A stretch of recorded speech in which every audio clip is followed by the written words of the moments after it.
Good morning, students. So in previous class or in previous lecture we have studied about the Mendel's monohybrid cross which is being done on the character of height in on Pisum sativum, and he gave some results based on that is the phenotypic ratio and the genotypic ratio.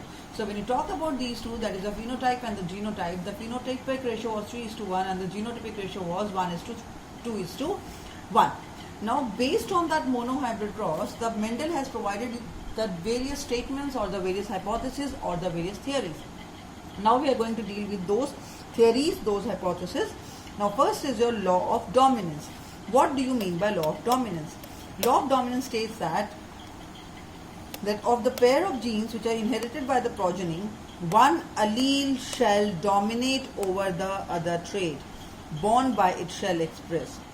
That is, if capital T and small t are being inherited, the capital T, that is allele, will mask the expression of the that is small t, that is a recessive allele.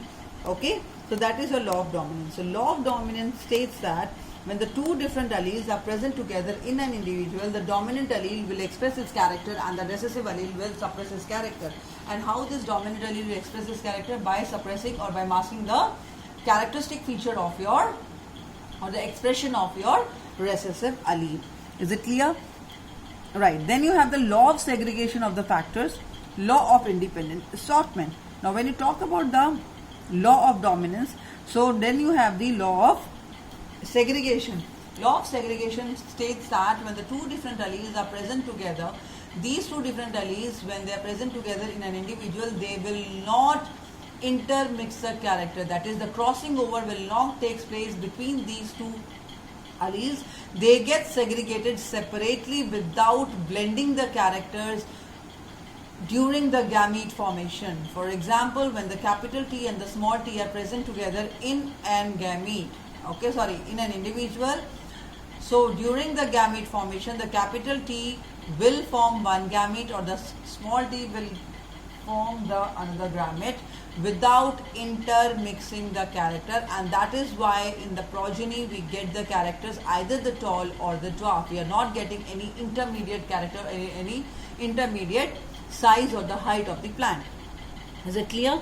That is about your law of segregation. So law of segregation states that when the two different alleles are present together in an individual, will get segregated separately without intermixing the character of each other during the gamete formation. Is it clear? Okay. Now based on the law of dominance, there are many other laws also being identified. The first law was your incomplete dominance. Now what is that incomplete dominance? What happened as the Mendel performed the experiments and proved that when the two different alleles are present together, their characters do not get intermixed. You will not get the intermediate size. One will be tall, another one will be dwarf, right? So what he said in the incomplete dominance, he said when the two different alleles are present together, the dominant allele is not suppressing the recessive allele completely. There are some recessive characters which get expressed in the character of dominant allele. So Mendel has performed the experiment on the snapdragon or the dog flower, or you call it as the Antirrhinum species. So when he performed the experiment on this, he found out that capital R and the small r. The capital R, see student, the capital R is responsible for red color. The small r is responsible for white color. Okay, capital R is responsible for the red color and small r is responsible for the white color.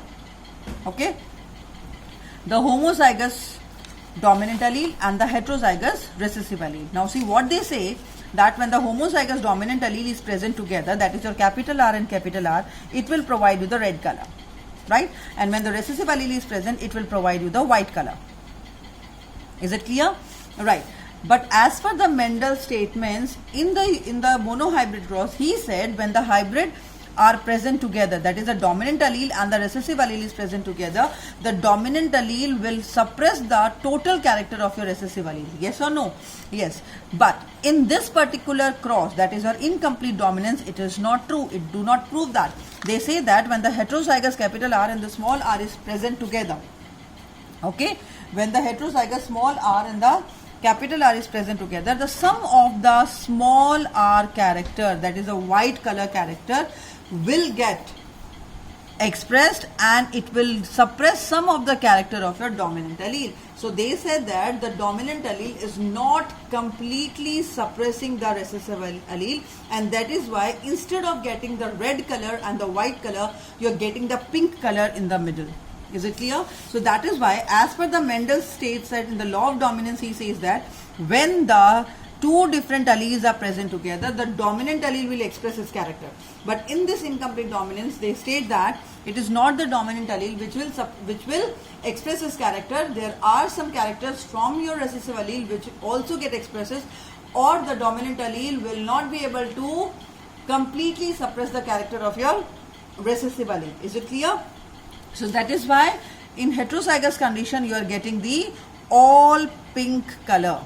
Is it clear? All pink color. And when you get the F2 generation, in F2 generation you will get only in incomplete dominance the phenotypic ratio and the genotypic ratio both are same.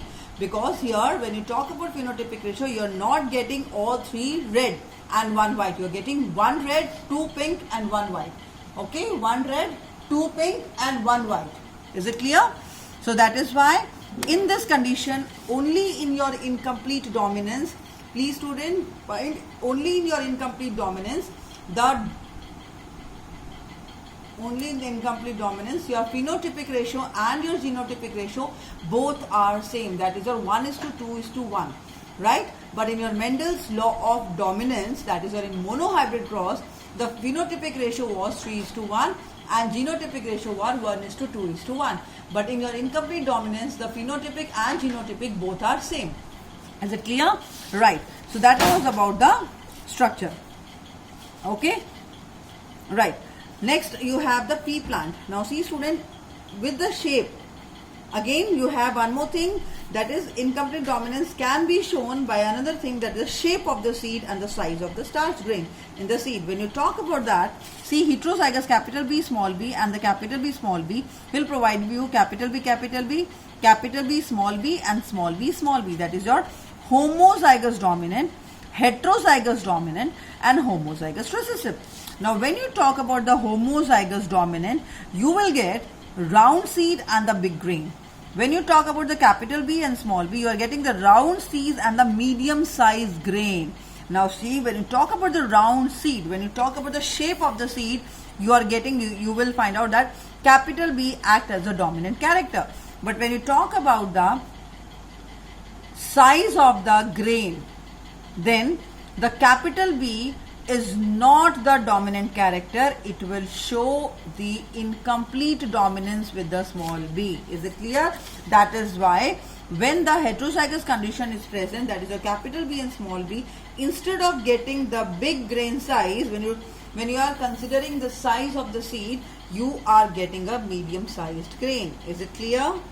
Okay, so this is about your what you call the incomplete dominance. Okay. Next you have the codominance. Codominance is what? Codominance, as the name suggests, both the alleles will express their character together. Neither of the allele will be able to suppress the character of the other. Is it clear?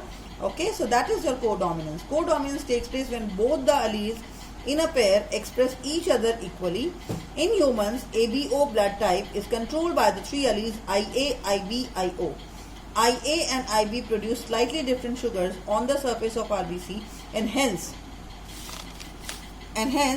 the different sugars on the surface of RBCs and hence different blood groups. Is it clear? So they say that IA and IB, when you deal with the AB blood group, A and B blood group are the dominant blood groups, and when they both are present in the as an allele in the human or in an individual, both will express their character together. None of the allele will suppress the character of other. So that is why we call them as a codominant character. Is it clear? Right? So this is the example of your codominancy. Thank you, student. In the next class, we will deal with the multiple alleles and test cross and further polygenic inheritance and the pleiotropic genes.